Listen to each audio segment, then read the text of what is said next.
শেখ ফজলুল তাপস ভাই ও 22 নং ওয়ার্ডের কাউন্সিলর আয়েশা মোকাররমের সালাম নিন। পরিষ্কার পরিচ্ছন্নতা ইমানের অঙ্গ। কুরবানির পশু বর্জ্য নির্দিষ্ট জায়গায় ফেলুন। কুরবানি দেওয়ার পর আপনার বাড়ির গেটের সামনে বস্তায় ভরে বর্জ্য রাখুন। কোনো প্রকার এলোমেলো ভাবে রাস্তায় বর্জ্য রাখবেন না। যদি আপনার বাড়ির ভেতরে ও ছাদে পশু জবাই করেন তাহলে কোরবানি শেষে অতি দ্রুত পানি দিয়ে ফেলুন।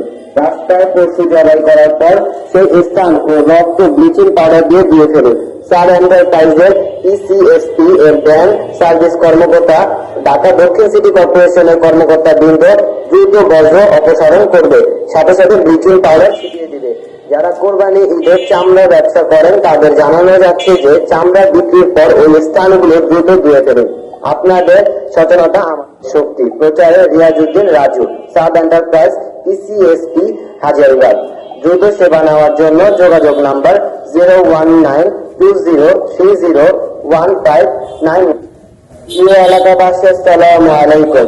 ঢাকা দক্ষিণ সিটি কর্পোরেশনের মাননীয় মেয়র ব্যারিস্টার শেখ ফজলুল তাপস ভাই ও 22 নং ওয়ার্ডের কাউন্সিলর আয়েশা মোকাররমের সালাম নিন। পরিষ্কার পরিচ্ছন্নতা ইমানের অঙ্গ।